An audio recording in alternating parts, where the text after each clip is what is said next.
Hi, everyone. I'm just going to give everyone a few minutes to join.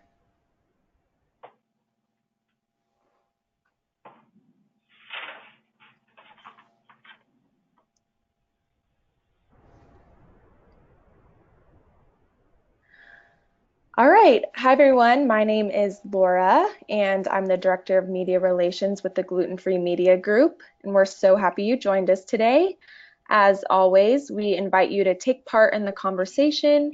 So please ask questions and share comments using your GoToWebinar panel. And we have time to go through those at the end. Today's presentation is hosted by the Zimmerman Group, a full-service marketing agency. They've worked with many leading consumer packaged goods companies, including General Mills, PepsiCo, Nestle, Pillsbury, and Green Giant Fresh, supporting their sales with strong shopper marketing and point-of-sale initiatives. Some of the gluten-free, allergy-friendly, and better-for-you brands they've worked with include Sun Butter and Likey rice crackers. And with that, I'm so excited to introduce President Jim Zimmerman, who will lead off the presentation. All right. Well, first, thank you very much for attending today. We really appreciate it. This is actually the second webinar we've done with Simply Gluten Free. We did one early on about how to build a allergy-friendly and gluten-free brand. And so we're glad to follow that up to talk about point-of-sale opportunities and how to sell your product at the point of purchase and how to drive people to specific retailers. So much to talk about, but first let me give you a little background on the agency. I started the agency about a little over 30 years ago after leaving Pillsbury, where I was Director of New Products and Business Development. So much of what we do is new products, business development, focused almost exclusively on food. And much of what we've done have been better for you brands, brands that offer a nutritional advantage, brands that are non-GMO, gluten-free, allergy-friendly, and so on. So we work with a lot of major food clients and a lot of small food clients, and we love both. Both have different and interesting challenges. We work with Nestle and PepsiCo, General Mills, Hormel, Land O'Lakes, but also lots of little brands, S&W Beans, Likey Crackers, Dakota Growers Pasta, Dreamfields, and so on. So again, that's what we do, and we're full service marketing, so we focus on really every aspect of marketing, from marketing research to social media, and we'll talk about a number of those things as we go along today. But we've done a lot of point of sale because a lot of our clients are smaller, and that's a very important tool in their toolbox. And we've done a lot of retailer directed, and we'll talk more about that too, because that's a new opportunity and one that is very effective and efficient. So let's dive right in. So as we all know, if you manage a brand, gaining retail distribution has never been tougher. There are more products fighting for shelf space, slotting is expensive, and retailer expectations are really high. The numbers they watch very carefully, as you know, they're looking for sales velocity, they're looking for you to achieve a certain sales rate in order to maintain your distribution. So once you get on the shelf, it's pretty critical to make sure you get that sales velocity in order to stay on the shelf. And again, for smaller brands that have low awareness and maybe they have minimal facings and oftentimes poor shelf location, you might be on the bottom shelf, findability becomes a big issue, and that's where point of sale can be very, very helpful. And we can all relate to that picture that's on the slide right now in terms of how incredibly diverse and overwhelming it is to shop. Okay. So again, having your product on the shelf does give you exposure, and in many cases, if you're in a Whole Foods or a Wegmans, it can be really an implied endorsement of that product at that retailer. And point of sale material, point of sale opportunities really help you capitalize on new retail placement. These strategies grab consumers' attention at the shelf, give them a compelling reason to try your product over the competition. And we know that when people go to the shelf, if you're a new brand and you're an unknown brand, and again, you've got limited facings, they're coming to that section looking for something else. So they're not coming to the section specifically to find you. So what you need to do is once they're there, you need to grab their attention with a compelling message and get them to consider your product as an alternative to what they came to buy. The other thing that we're going to talk about, Charity, one of our team will talk about is, as we all know, it's a little frightening, but there's more consumer data available today than there ever has been, and it increases exponentially virtually every day. So the amount of data that people are aware of about us, how old we are, where we live, where we shop, and everything else, our income levels, are all available to marketers. So again, while it's a little scary, it does provide a very effective and efficient tool that can allow you to very precisely geo-target specific retailers. So we're going to talk today about not only how do you get them to the shelf in a specific retailer, and that's what Charity will talk about, but once they get there, how do you catch their attention while they're at the shelf? So both are very important. And again, the tools are changing as retail is changing constantly. And so it's very important to stay on top of all the new and current tools. And so you're going to want to always stay ahead of that as best you can. And that brings us to our first poll question. What point of sale strategies are you most interested in learning about? Option A, shelf talk. Option B, on-pack promotion. Option C, point of purchase display. Option D, digital in-store and geo-targeted options. Or option E, how to clone myself so I can show off my product in stores. We'll give you guys a second to answer the poll there, and then we'll move right ahead.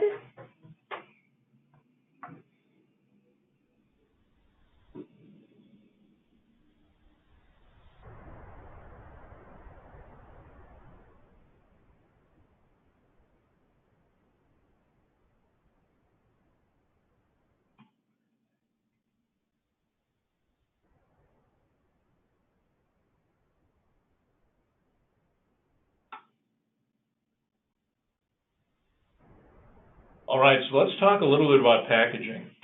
Unless you're a major brand with significant advertising and promotion dollars, packaging is going to be the tool that gives you the most impressions with your consumer. They're going to see your package far more often than they're going to see ads or social media. So it's really critically important that packaging really tell your story, grab attention, and make sure that somebody knows why your product should be considered. So we do a lot of packaging design, and we believe it's really critical that it communicate very effectively and clearly your positioning, your reason for being. And if you're shelved next to the prime competitor, we want to make sure that people know why our brand is a preferred choice to the product shelved next to it. So pay a lot of attention to packaging. Again, it's the tool that will be seen by more shoppers than anything else. Use the back panel copy to promote different types of usage, drive them to your website, encourage them to join your social media platforms. So again, pay attention to packaging. Far too often in major companies, when I worked at General Foods in Pillsbury, it was always the first assignment for an assistant product manager. Redo the packaging. So pay attention to it, it's important, and make sure that it gets the attention it deserves. The other thing that you can use packaging for, and this can be a very effective tool, is to deliver messaging attached to the package. So you've got your messaging on the package, but there are a lot of ways to very cost effectively and efficiently add material to the package. And I'll talk about a couple specific examples that we did. Caro syrup was historically always a holiday brand. People would buy it around Thanksgiving and Christmas, and by the end of the summer, they couldn't find it. It was way in the back of their pantry. It had dust on it, and so they would each holiday season look to see if they could find it again. So what we wanted to do is to promote year-round usage. And so what we found is that people were attracted to a no-bake bar recipe that we put a major push behind, and we attached recipes and other materials to the package to promote that and to deliver that recipe and to drive them to a recipe book that we created that delivered a digital recipe book that delivered those recipes. So what we found doing research afterwards is it really did spread out consumption. People started using it more as a year-round brand. So that's something else to think about. If your product is seasonal, can you deliver something on pack that will encourage broader usage, maybe usage in other day parts?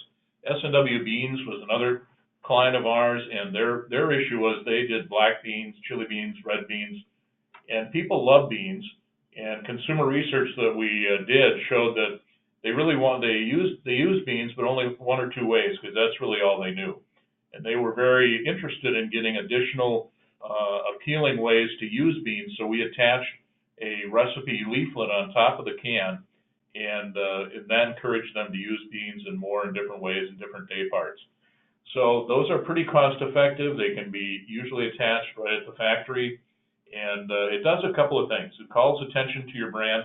So when a consumer is shopping the shelf and they see something attached to the brand, it catches their attention. It also adds value. So it has perceived additional value. And then again, it can increase their usage rate. So this is an instant redeemable coupon. This is a specific type of on-pack offer. Oh, yes, Jim reminded me to introduce myself. I'm Gretchen Hagel. I'm an account supervisor here. I work with some of the point of sale tactics and also some of the digital strategies. So I'm going to be talking about instant redeemable coupons, which is, again, a specific type of on-pack offer which features a coupon. And as you will see, the way these work, if you're not familiar with this type of coupon, is it is applied to the front of the package. So you can see right here on the front of this Dreamfield package is a coupon. And over here on the side, we've expanded that so you can actually read. It saves 75 cents now on one package of Dreamfield. So as the name implies, it's instantly redeemable. The customer can peel the coupon right off the package, and they can take it to the checkout and scan it or give it to the checkout person. So they get that savings right there in the store. And it's really highly attention-getting because 88% of consumers will try a brand because of an offer. So price is really a major driver at the point of purchase. People go into the store, they might be not really brand sensitive, and if they see that there's a special offer, they may go for your brand and try your brand even though they haven't before. So the coupon offer here can be a traditional coupon, save 75 cents, save $1. It may be a high value coupon. It could be a multiple purchase offer, so save $1 when you buy 2 products, so that's going to give you more sales volume. It could be buy one, get one free, so that you could feature any number of different offers here. The other thing I wanted to point out is that this coupon is a tri-fold, so it folds up into this tiny square on the package, but then it folds out and there's room for some brand messaging. So we promote that Dreamfields is a low-carb product, a healthy carb product, and delicious recipes. So this goes back to the on-pack that Jim was talking about where it's promoting usage. The IRCs are also a really flexible tactic, so you can have a different value coupon, maybe in different markets. Maybe you have an IRC in your product in store in Dallas, but not in Houston. Maybe you're offering 75 cents off of your almond crackers, but 50 cents off of your rice crackers, and you have no IRC on your seed crackers. Or maybe you're doing a test in 200 specific retail stores, and you put on IRC on some of the products, but not on the others, so you can do a test and see which performs better. So there's a lot of flexibility. And like traditional on-pack, this can be applied right in the distribution center and your factory. It can also be applied by your sales team or your distribution team. And then it can be applied in store. So let's say that you're doing a test in store and you're finding that the sales are not where you wanted them to be. We've got a partner that can go right into the store and apply these coupons. So it's not too late to give some support to your product, even though it's already on shelf. Rebates and guarantees are another type of on-pack opportunity. Rebates and guarantees are just a really strong incentive to purchase because it lowers the risk for the consumer. They know that if they try the product and they don't like it, they're going to get their money back, or they're going to get a really significant cash back offer. Like IRCs, rebates and guarantees can be offered on a sticker on the pack, but these can also be offered using shelf top, which we're going to talk about later, or as hair pads, so you don't have to have an on-pack offer specifically. But it can be done that way, which may be a more affordable way to go. These have a low redemption rate. People really are motivated to purchase because they see this high value offer. So they buy the product, but then redeeming it is maybe a little more challenging. There's some hurdles. They have to fill out a form, they have to keep the receipt, they have to get their UPC code. So a lot of people don't want to go through that trouble. So they'll buy the product because they see the offer, but they don't actually redeem it. Another opportunity in this space is there are a number of rebate apps out in the marketplace now, and this is really a great tool. If you're doing a traditional rebate, you might have to use a third-party fulfillment center to get the rebate sent out, but with this, it's actually a much more affordable option. The way this works is customers can download these apps. In this case, we're showing Checkout 51 and Ibotta. So the customer downloads the app, and then you, as a manufacturer, can put a special offer on the app for a rebate. The customer sees that, they go into the store, they purchase the product, and all they have to do is scan their receipt and make a designation that they purchased the product, and they're going to get a rebate. And that rebate could be any of the types of offers that we talked about with the coupon. It could be high value offer. It could just be 75 cents off like a traditional coupon, only it's a rebate. So this is a really great option, especially a number of the smaller brands aren't working with coupon fulfillment services, and those are costly sometimes, so this is a low-cost option. And I'll do a quick intro here as well, since I missed it initially on our first poll question. I'm Charity. I'm an AE, so account executive, and also the social media manager here. And our second poll question is, what do you think of in-store demos? Option A, they're an important way to sample product and encourage trial. B, they help inspire new usage and opportunities and product pairings. C, they help secure and maintain shelf space with retail partners. D, high cost per person per reach. E, they're a great way for customers to get a free lunch on a Saturday. I'll give you guys just a couple seconds here to answer those.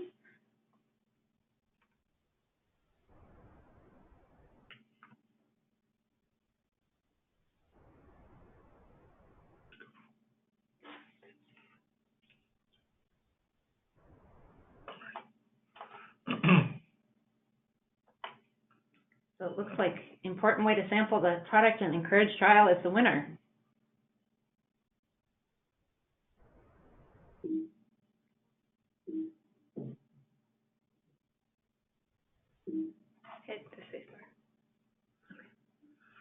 All right, well, let's talk about in-store demos. That's something that everybody is familiar with, either having done them in your business or certainly having experienced them in stores. There are a number of pros for demos. If you have a product that is very unique, where people really wouldn't be able to understand what it might taste like or what it would be like, actually letting them try the product can address that issue. Also, if you have a very high price point where somebody says the risk of trial is pretty high because if I don't like it, I've just spent $7 or $8 or more, so that can overcome that. You can do special offers. You can do joint displays where we've done pasta displays with sauce and meat, so you can split the display three-way or demo three ways. It brings traffic and adds value for the stores. Retailers love demos because, again, it makes their store more interesting, more appealing. Obviously, consumers like them. And another benefit is it might help educate the store staff. So more than likely, the store staff will try the product. They'll get some information about it. So those are the pros. The cons are it's a very high cost per person reached. So a typical 2 to 3 hour demo, if you reach 50 people, that would be pretty good. It's limited duration, so it only reaches a very, very small segment of shoppers. So if you had a 2 or 3 hour demo once in a store, if you reached 1 or 2% of the people that shopped in that store, that would be pretty good. So 98% get no value or exposure to your product in a demo. Staffing can be inconsistent. If you've done demos, you know that some demo people are very, very positive and professional and really good at encouraging people to buy the product, and some aren't. Location of the demo, quite often they'll put the demo somewhere in the store that's not near your category, so it's not like somebody can then just turn away and buy your product. They have to go search for it. Sampling time of day can also be an issue. If you're sampling coffee at 4 in the afternoon, or you're sampling ice cream at 9 in the morning, it's not a great time for people to experience your product. And again, some products just don't demo well. We did a lot of demos for pasta, and it's really hard to get it cooked properly. It's hard to keep it warm, and so a lot of times you do yourself some harm by demoing your product if it can't be prepared properly and effectively. So those are demos, and again, retailers love them, and so do consumers. Shelf Talk is another vehicle, and frankly, as an agency, we prefer to have our clients do Shelf Talk over demos, and there's a lot of reasons for that. A Shelf Talk will stay up 30 days at a minimum, and you can buy 8-week and 12-week, and you get a pretty good break if you do that. So it stays up. If the purchase cycle in your category is 30 days, virtually everyone that shops that category is going to see your message. It can provide a compelling reason to purchase your product. It can deliver your positioning. You can put it near competitive products to point out why yours is a superior option. Most retailers allow Shelf Talk. They like it too because they're compensated for Shelf Talk being used in their store. But again, particularly for new products and products where findability, and we define findability as having limited facings or maybe being at a poor shelf location like the lower shelf or maybe the upper shelf. So it can really help people find your product, and again, it attracts people coming to the section and gives them a reason to buy you. Other benefits of Shelf Talk is as your brand evolves. So if any of you were on our last webinar about sun butter, you'll recall that we evolved that positioning from allergy to school safe to flavor of roasted sunflower seeds. So you can continue to evolve your message with Shelf Talk appealing to new users that the previous messaging didn't appeal to. It's great for holiday events, special events. We've used it a lot when we've done a lot of work for General Mills and Pillsbury. We always did their Super Bowl programs, and you can use static clings in the freezer case for that, and we use those effectively. So this next slide is a price-focused signage. This is a specific type of Shelf Talk or cling that is featuring the price. Price, again, we talked about this before, is such a big driver at retail. 85% of grocery shoppers will try new brands when they're on sale. So highlighting the price is very important. And signage that includes the price outperforms signage with just your brand message. So that's a really great tactic to use if you are able to. Now, having the price on the sign it attracts attention. It does not have to be a sale price. This might be just your everyday low price, or you can feature a special offer as well. Either way, just having the sign on the shelf that has a price leads the consumer to believe that it is a special price, that it is a special value over the competition. So I think that is why this particular signage is so effective, is it's highlighting the price, and that's what customers are looking for, is good low price, good value. Like traditional Shelf Talk, these particular signs do include your key brand messaging, so you can get your brand messaging on here as well as the price point. And also, like traditional Shelf Talk, not all retailers participate. So Shelf Talk is a great tactic, but unfortunately not all retailers allow this. Some have a clean store policy and they just don't allow Shelf Talk. There are a number of retailers who do allow this particular type of shelf talk with pricing. Some of the major chains do allow it, including Albertsons, Safeways, AWG, but it is not available in all retail locations. The partner that we work with on this particular strategy works with the store to set the price. So if you don't need to know what your price is in all the different locations, they're going to work with the store. They're going to know what the current pricing is, so you don't have to worry about that. And that's part of the reason that this is not available at all retailers, because some of the stores don't want to go through that. But where it's available, it's an excellent strategy. Now, I mentioned before that Shelf Talk is not available in all locations. We think Shelf Talk is really the gold standard, but where it's not available, there are some other tactics that you might use.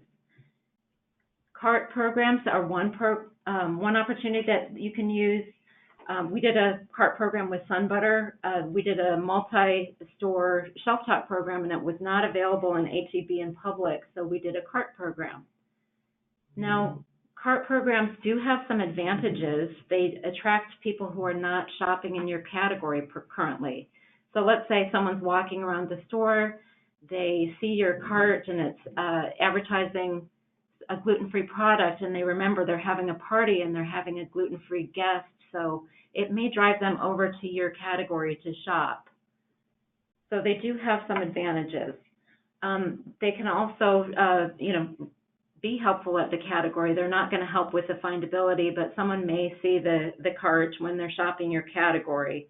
But again, Shelf Talk is the gold standard, and we would recommend that where available.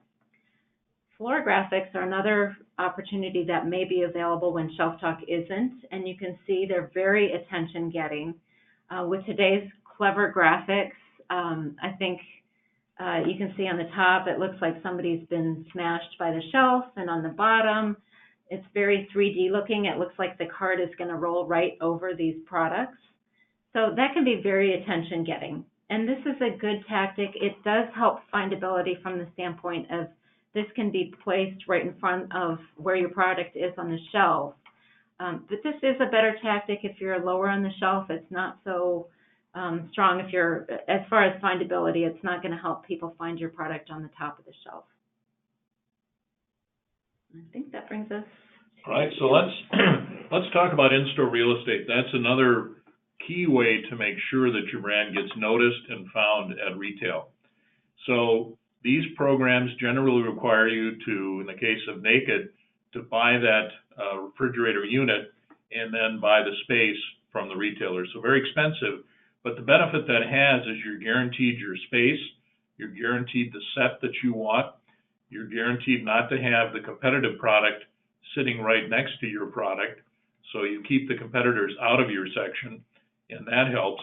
And we were retained by PepsiCo and Naked to help build out that kiosk. So when they bought those kiosks and spent a lot of money and put them in stores, fully expecting that retailers would fill it up with Naked products, what they found was that the private label products were in there, competitive products were in there. So they worked with us to expand their product offerings to launch a significant number of additional items to fill out the case. And so that's what they've done. Now they own the real estate, competition is out, and findability for their products couldn't be better. So that's Naked. These are some other examples. Burt's Bees, again, they've done a very effective job in carving out real estate in retailers, making it easy to find their products and ensuring that they have a broader product line than they would likely get otherwise. And this way, people are coming to look for Burt's Bees, not for their specific products that might have been scattered around the store had it not been for their section. We used that display when we launched Pillsbury Fresh Bread, again, brand new product. People were not used to thinking of Pillsbury having fresh bakery products, so that was used for the launch, and there's a Bend-Dial potato chip display. But again, a good way to carve out your space, make sure people find it, often effective for new products where people need to become exposed to them and really don't know where to look for them. Okay. We talked earlier about some stores not allowing Shelf Talk, and Target is one of the stores that doesn't allow Shelf Talk. So This point of sale is specific to Target, and it's a great option. There are some tactics that we can use in-store at Target, so this one is a really great opportunity to showcase your product. There are two specific options. There are corrugated displays. These are a 4-week program and really ideal for featuring seasonal products. So you've got Halloween coming up, you've got the holidays coming up. It's a great way to feature your seasonal product or feature your product that's appropriate for the seasons or new product offerings. For this particular tactic, you do have to reach a certain minimum level of sales in order to qualify for the program. So this may not be for everybody, but you can partner with a complementary product, and you could partner with other brands, and that's going to lower the cost. This is an expensive tactic. It's about $130 per store, but if you can spread that out across a couple brands, or maybe even 3 or 4 brands, it's really going to lower your in-store cost. The side cap display is a little different than the corrugated in that it's semi-permanent. It's a 6-month placement, and there is not a sales velocity requirement for this. So what this means is that you can try new products on a side cap display. You can try new brands. So your product doesn't even have to be on the shelf at Target, and you can utilize a side cap display to get into Target. This is an expensive tactic, $147 per store, but this is spread across 6 months. So again, this is a really great tactic to get some point of sale presence in Target where the options are limited. How do you use your phone when shopping in a store? Option A, I use retailer shopping and coupon apps to find deals. Option B, tracking my shopping list. Option C, looking up recipes and ingredients. Option D, product research and comparisons. Option E, calling home because I locked my keys in the car. We'll give you guys just a bit here to answer those, and then we'll move on to our next category.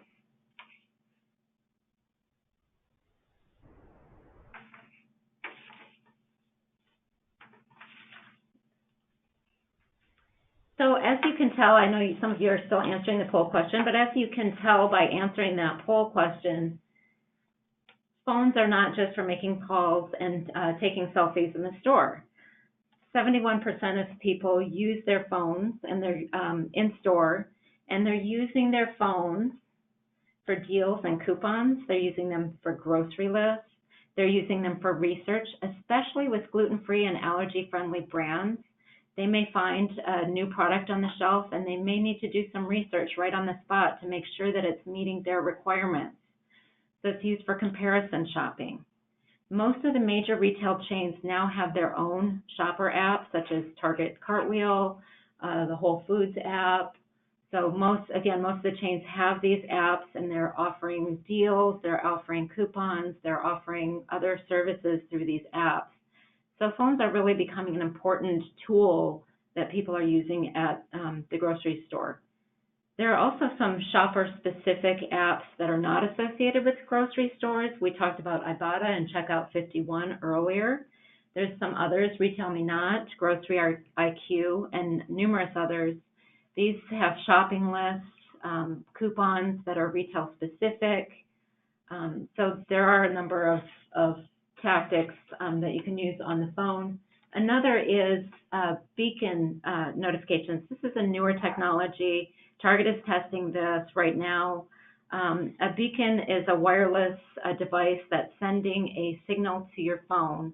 And so with Target, as the example, if they have the Target app installed and their Bluetooth is enabled, they may get a advertisement if they walk within a certain distance of this beacon, enticing them over to shop a display.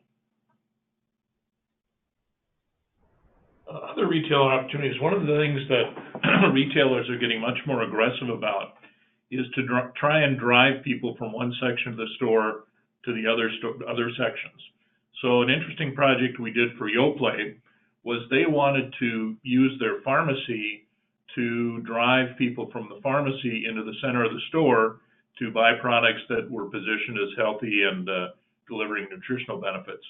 So we delivered this in the pharmacy at Walmart. It's a piece promoting the goodness of yogurt as a food, although it's primarily promoting the benefits of Yoplait.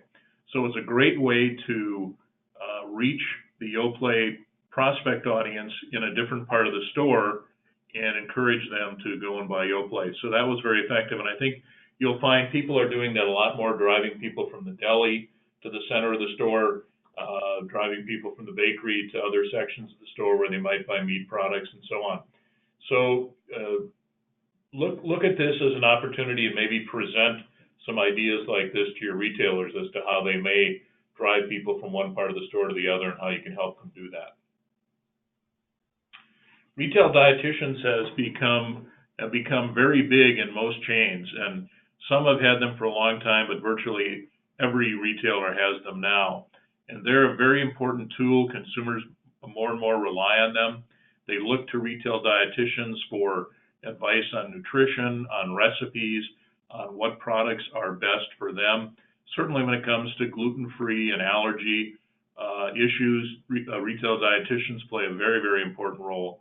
And so you should use them as part of your marketing mix. Get them to see your brand as the go-to brand in your category, where they can get recipe information, nutritional information. There are a number of shows. The FNCE show is the world's largest, and you will get to reach a lot of retail dietitians there. If you wanted to get your toe in the water, that might be a good show to walk or to participate in to really see the opportunities that are available. But use them as a tool. They're very effective. And again, educate them about your product and why it's the option they should recommend. How can social media and digital marketing support your retail programs? Option A, letting current customers know the product is available near them. Option B, reaching highly targeted prospects in the store's location. Option C, promoting special limited time offers. Option D, unfollowing anyone who doesn't buy my brand. Give you guys just a bit here to answer that poll question, and then we're going to hop into a few different options for driving people to the shelf, so kind of more the digital side of things as far as your promotions go.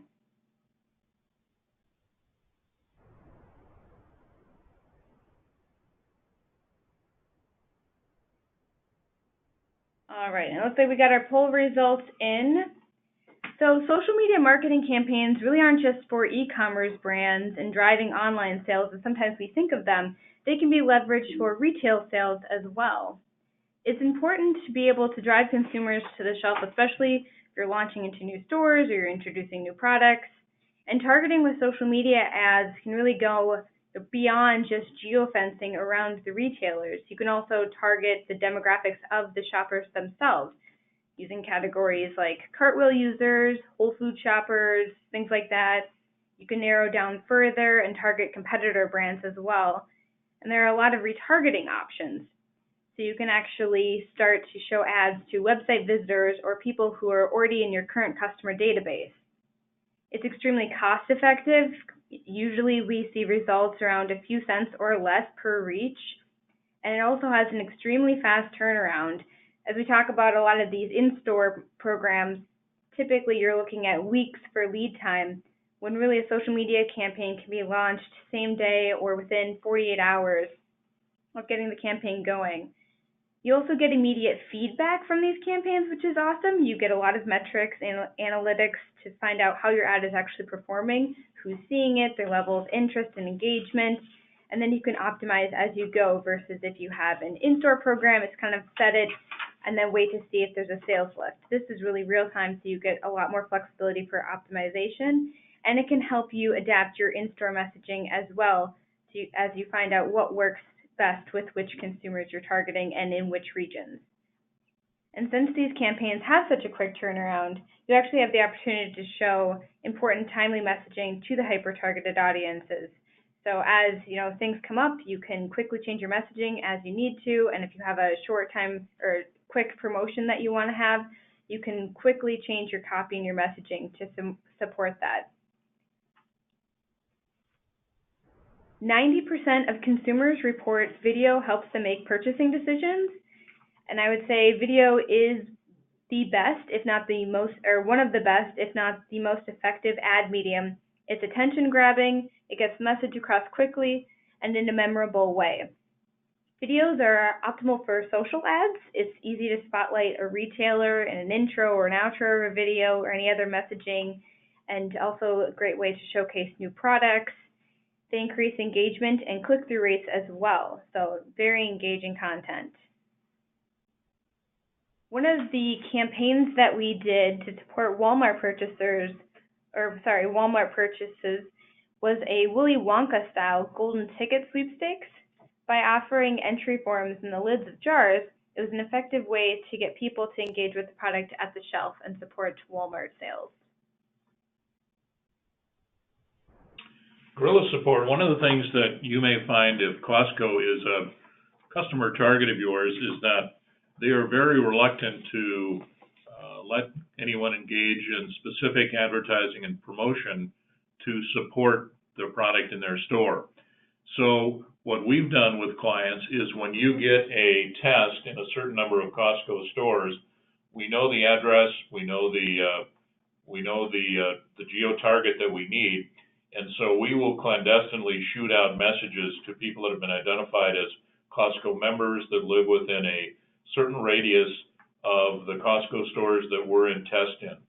So that's another way to try and drive some volume specifically at a specific retailer without getting on the radar necessarily. The other thing we've done too is if you're trying to get product in distribution, we'll divvy up among our friends and coworkers and call specific stores asking if they would take on a certain product in distribution, and that can be very effective as well. We have just a few more tactics to share with you. Search engine marketing or Google Ads. You may be using search engine marketing. I actually saw that some of you are using search engine marketing. Many people are using this for e-commerce, and it's really optimal for e-commerce, but it is also optimal to support specific retail locations because you can do that same geo-targeting around specific stores. So let's say that you've got a test or you're in a specific number of stores, 200 stores. You can draw a radius of maybe 5 miles around those stores and target with search ads just to those specific stores. And then search marketing is great because it's a keyword search. So you can use criteria like your product name, you can use your competitor's product, you can use the store location itself, the store name. In the example here, we used as our keywords Whole Foods and sunflower butter. And as you can see, there's a sun butter ad that's been delivered there. So this is specific to Whole Foods and sun butter, and it may be targeted to a specific store, and it's only showing in a specific radius of those stores. In the ad, you're going to want to feature a very strong call to action, maybe $1 off at Whole Foods or buy one, get one at Whole Foods. And the other thing with your search engine ads is you're going to want to direct them to a specific website or a specific landing page on your website. If somebody did a search for Whole Foods and sunflower butter and they just go to your main landing or your main website page and they're seeing other products besides sunflower butter and they're seeing other retailers, they're going to be confused. So you want to direct them to a very specific page unique to this ad that has information about the Whole Foods. Maybe you're giving them all of the addresses and you're repeating that offer and driving them into the specific store to support your retail efforts. This next tactic is digital display ads, which are appearing on websites or apps. Search engine advertising is definitely going to give you a stronger click-through rate and engagement, but this is also a very strong tactic and has some other advantages. Display ads, like search ads, can be targeted around a specific retail location, so you can just place these in markets where your store is on the shelf And you can also target based on audience interests or site topics. So let's say that the topic is gluten-free. So your ad can be on sites that have gluten-free content in the specific radius of the stores that carry those products. And the ads can feature the retailer. You can see the ads that we have here have buy at Walmart. Another advantage of this type of advertising, Charity talked about remarketing. We can target these ads specifically to people who have visited your website or taken action on your website. So that's going to drive some of your existing customers or people who are familiar with your brand and let them know that it's available at a specific retail location. And our last digital tactic takes some of the same advantages of the previous digital opportunities. This is targeted email. So like these other tactics, we can target around a specific retail location. The partner that we work with on this service is using opt-in technology, and so these are people who have chosen to get these emails, and they have shared a lot of really incredible information. So the example on the right is a Sun Butter email ad that we did. This was given to consumers or sent to consumers within a 5-mile radius of Target stores that carried the Sun Butter product. It was sent to moms of kids, and also these are criteria that worked together. It was also mothers of kids who had a child 5 to 11, so school age, that had a food allergy. So that was a target for Sun Butter, kids with a food allergy. This, so very, very specific. The fact that we can identify people that have a food allergy is really amazing. And this generated 30,000 clicks to the Sun Butter website. So very, very effective. Email is a very effective strategy. Some people think it's old school, but people who are reading their email are definitely very engaged, sometimes more so than social media. And so that is the last of our digital tactics. And I'm going to turn it to Jim to wrap it up. Well, again, thank you for attending. We appreciate that you took the time to listen to our presentation. And I think if I can leave you with some thoughts, again, retail is becoming ever more complex with the online shopping and stores expanding and stores specializing. So it's becoming more complex than it ever has been, and it will only continue to get more complex. And there's really a wide array of tools, and hopefully we've introduced you to some that maybe you weren't aware of. But the good news is there's a lot of ways to promote your brand at retail. First, by getting the right people into the right store with the right offers. And again, we have a lot of targeting tools to do that. And once they're there, there are a lot of ways to increase the perceived value of your product, communicate its positioning, give them an extra reason to buy and try, and hopefully reasons to come back and buy again. So there's a lot of ways that you can go. We'd encourage you to try and test. One of the things that we've mentioned that is very powerful is that these vehicles are really easy to test. So if you want to test Shelf Talk, you can get a limited number of stores, measure the lift you get from that tactic, evaluate whether it was cost effective or not. If it was, expand it. You can test different on-pack offers. You can test different tactics for geo-targeting. So lots of testing that can be done, and a lot of the feedback is very immediate, which is nice. So you'll know very quickly if a tactic is working or not, and you can modify, adjust, or quit as appropriate. So there's a lot of opportunities. We'd encourage you to test and try and do analytics. And I would offer that if we can be of any help with any additional questions or you have additional information, all of our contact information, I believe, is on the next page. And so if it's something that Gretchen spoke about or Charity or me, we'd be happy to talk to you about it. And if we could ever be a resource for you, let us know. And if you want to learn more about the other webinar, I think it's on our website, the link. So if you missed that one and you thought you might get some value from that, it's there, or maybe not. It is. Oh, yeah, it is. Okay. Yep. The ZimmermanGroup.com/webinar. So again, thanks so much, and we hope you got some value today. And again, let us know if we can help. All right, thank you so much for all of that helpful information. We do have a few minutes now for questions, so please submit those using your control panel. We did have a couple come through, so I'm going to go ahead and read those out loud right now. The first question is, do we need permission from Target, Walmart, etc., to mention on social media or email that our products are on shelves at those stores? For social media, if you are going to be using the brand's logo in any of your images, you want to always make sure that that's approved. With Target Cartwheel ads, we had to specifically get approval of those because we had the Target Cartwheel and Target logo on the imaging. If you're just mentioning in the copy that your products are available, we've never had an issue with that.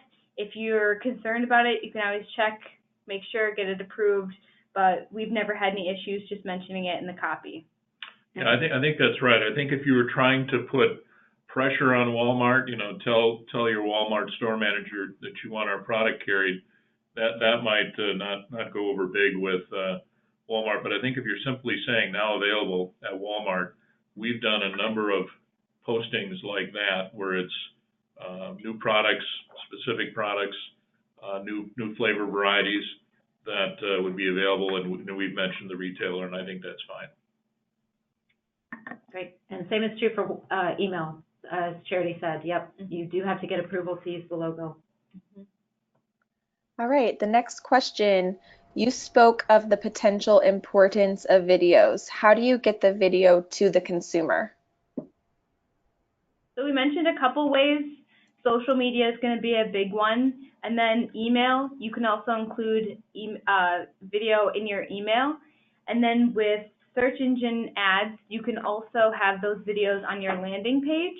So that's the first thing that they're seeing. They're getting that attention grabbing, quick moving, you're getting that message delivered very fast. So those would be the top options. YouTube ads. YouTube ads are another big one as well. Having placements on Facebook, Instagram, Snapchat, that's probably going to be your biggest driver. I think videos are particularly important for food products because, again, we eat with our eyes, so it's a chance to show the appetite appeal of your product, how to use it, different usage ideas and suggestions. So I think for food products, video is very important. That's why I always used to use TV instead of radio, because in TV they can see the product, and radio they can't. So videos really do that task. And if somebody doesn't understand your product, if it's kind of a unique product and they wonder, well, how would that work? How would I prepare that? A video can do a great job of showing how to prepare the product, how it works, and lots of interesting ways to use it.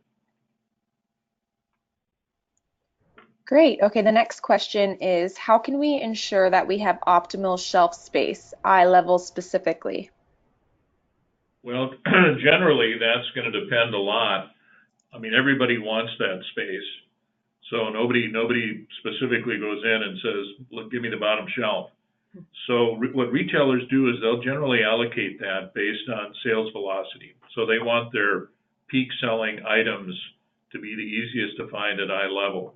So it's a real challenge if you're a new brand or you're not selling a lot to get that retailer to allocate you both sufficient facings and the eye level placement. So again, that becomes a negotiation with the retailer. You will go in and try and set the planogram that works best for you, because you'll know who you'd like to be next to, what shelf you'd like to be on. So that's a negotiation process with the retailer, and each retailer sets their own planogram. Sometimes they have leading brands in the category that are the captains of the category, and they have the major influence over who gets placed where.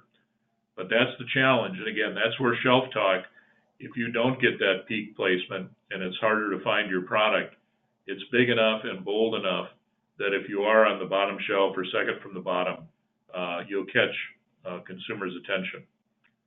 But it's a challenge, and again, it'll generally go to the premium brands that sell the most.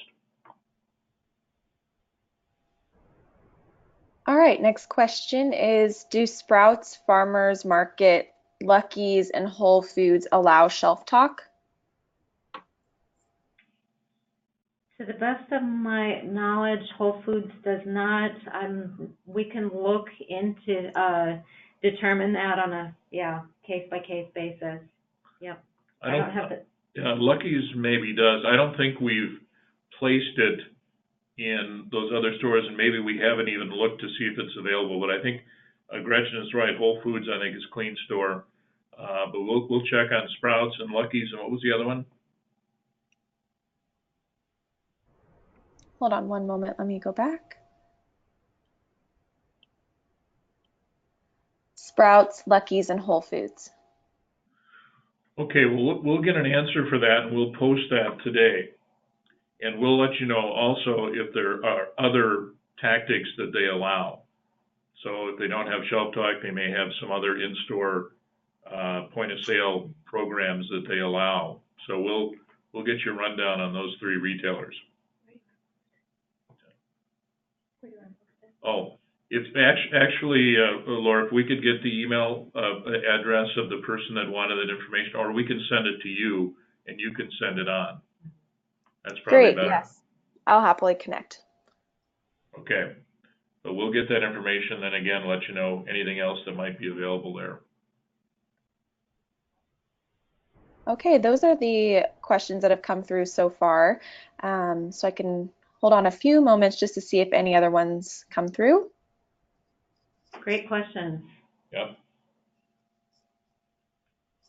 Well, and again, retailers are more and more. In the past, what you would have is there were national programs that went into most retailers. And retailers now have gotten to the point like Target and Walmart and others that say, no, we're creating our own programs because they want the control of it. They want to make the money themselves rather than have somebody else make the money.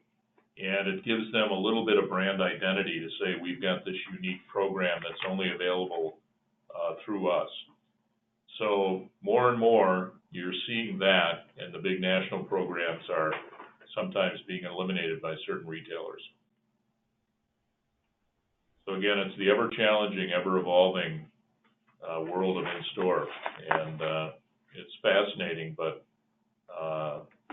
challenging at the same time because you have to figure out what's going to work best in each retailer. And again, I think that one thing that to emphasize too is that you don't have to do all these programs everywhere. So what we've done a lot of is if we have high development markets where our brand is really strong, if we do an IRC, maybe it's 25 cents. If we have low development markets where our brand strength is weak and we really need to prop it up, you might put a 75-cent coupon there. So these tools give you the flexibility of putting the support only where you really need it. So areas where maybe you're in danger of losing distribution because your velocity isn't there. And I think Gretchen pointed out some of them can literally be done virtually overnight. You can get somebody into those stores with IRCs. You can do a targeted email to really drive those sales in a short amount of time. So that's another great feature today that you didn't have 20 years ago. We're also getting requests to see if you all could find out about Natural Grocers and Earth Fare, in addition to Sprouts, Lucky's, and Whole Foods. Great. We sure can. Okay, I think that's all the questions that have come through, and that about wraps it up. So thank you again for attending this webinar. Please look out for a follow-up email that will include a recording of today's webinar in case you wanted to go back and look at some slides. On behalf of the Gluten Free Media Group and the Zimmerman Group, thank you again for joining us today, and we will connect again with you soon. Thanks a lot. Thanks, everyone. Thank you.